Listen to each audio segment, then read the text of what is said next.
Hello guys! So, ang topic natin for today, ito, mga ginagawa ng lalaki pagkatapos ng S or ng bakbakan. Okay?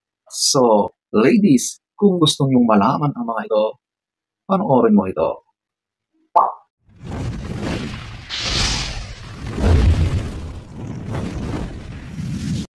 So, eto ating alamin. Huwag na tayong magpaligoy-ligoy.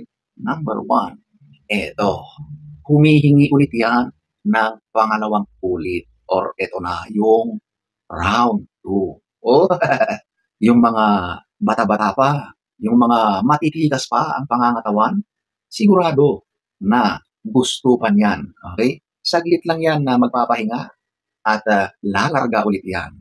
Gusto pa niya na makarami. Okay?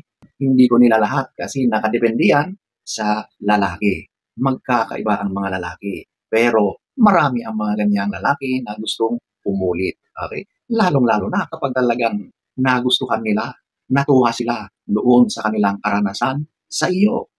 So ayan po ang number 1.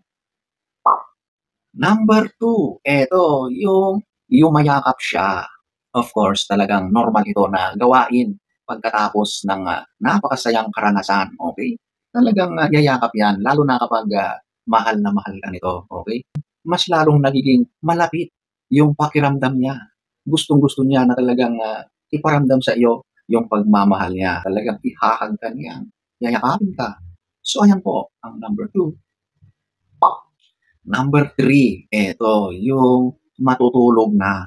Marami ang ganitong kalalakihan. Kapag yung S ay talagang naging matagal, punong-puno ng action, talagang inilabas at ibinigay nyo na ang lahat-lahat dyan, sigurado na kapag narating nyo na yung happiness na inaasam nyo, ang lalaki na yan, sigurado tulog na yan pagkatapos. At napakaraming ganitong mga lalaki pagkatapos ng S, ang sarap ng matulog at talagang mahimbing ang tulog niyan. Okay?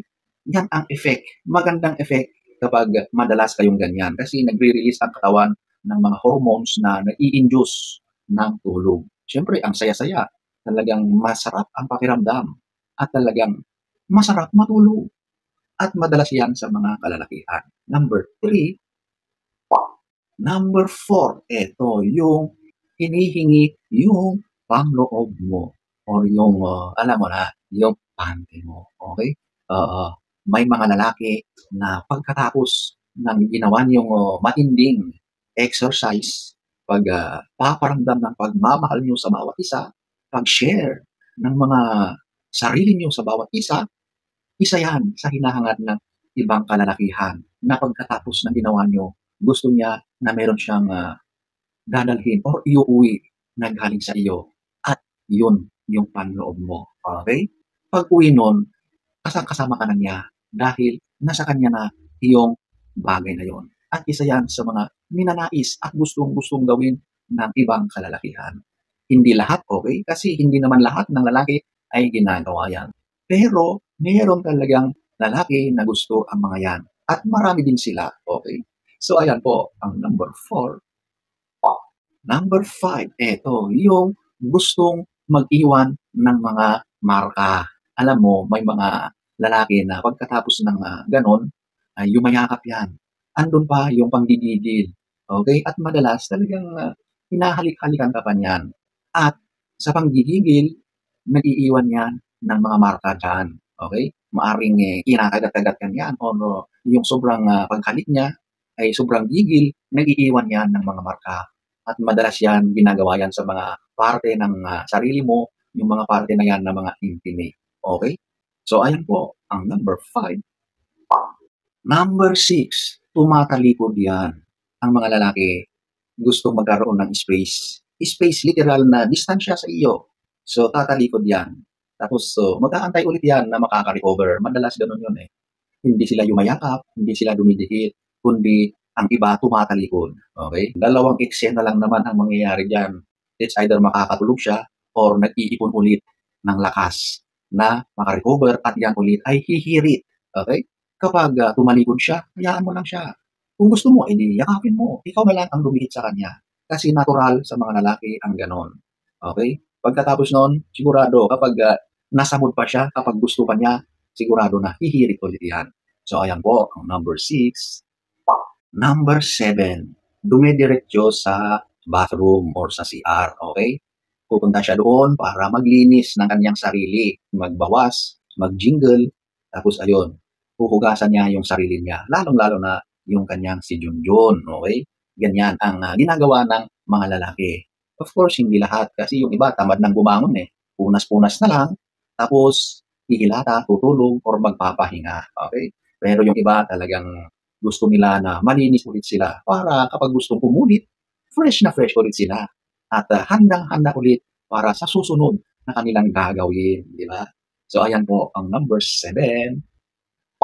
Number 8, nabu-boost ang kaniyang confidence. Lalong-lalo na kapag, alam niya na ikaw ay naging masaya, na naabot mo yung inaasam-asam mo na happiness, okey? Tuwang-tuwa siya kapag ganyan at talagang, ego boost yun sa kanya. Nagdadagdag yun ng kaniyang self-confidence bilang lalaki. So dito mapapansin mo na mas, nagiging makuwento siya, mas nagiging hyper na siya dahil yung confidence niya ay mas umaangat, okey? So yan ang isang nangyayari sa lalaki kapag, napasaya ka niya, okey? Kapag yung ginawa niyo ay talagang naabot niyo yung dapat niyong maabot sa mga pangarap niyo sa mga sandali na yan, okey? So boosted effect yan sa lalaki. Number 8. Number 9, humihingi ng mga picture, larawan o mga video. Video ninyo or video mo, okey? So napakadalas ito lalong-lalo na kapag nasa ganyan kayong mga moments, okey? So isa ito sa madalas na hinihingi ng lalaki sa iyo kapag nasa ganyan kayong sitwasyon, okey? Kasi kapag, nakauwi na yan, yan na yung isa sa mga gustong-gusto niyang binabalik-balikan, pinapanood ng madalas at, nagbibigay yun ng pakiramdam na lagi ka niyang nami-miss, okey? Walang masama doon, okey lang yun. Pero mag-ingat pa rin kayo kasi maraming mga pagkakataon na kapag hindi na kayo naging okey, hindi kayo nagkatuluyan, madalas yang mga larawan at mga video na yan ay ginagawang, pang-blackmail ng lalaki kapag may gusto siyang gawin sa iyo, okey? So, nasa iyong pag-iingat yan. Kung ramdam mo na okey naman yung lalaki, na talagang mahal na mahal ka at yung intensyon niya ay, maganda, okey yun. Pero konting ingat na lang, okey? Siguro yung mga larawan na hindi naman masyadong nagpapakita ng sobrang selan, okey lang yun, may mga takip, okey? So ayan po ang number 9. Number 10, eto yung gustong kumain at nagutom.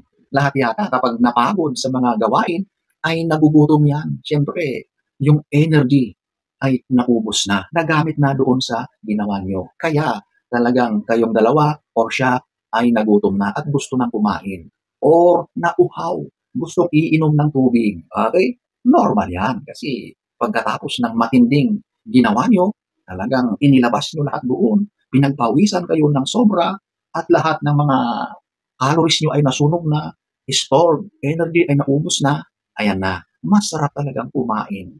Pagkatapos nun, puwede ulit, 'di ba? Number 10. So, ayan po ang ilan sa mga ginagawa ng lalaki or mga hinihingi niya pagkatapos niyo ng matinding action, okey, or S. So, ladies, sana ay nagustuhan niyo ang ating topic for today. Next story time. Don't forget to subscribe.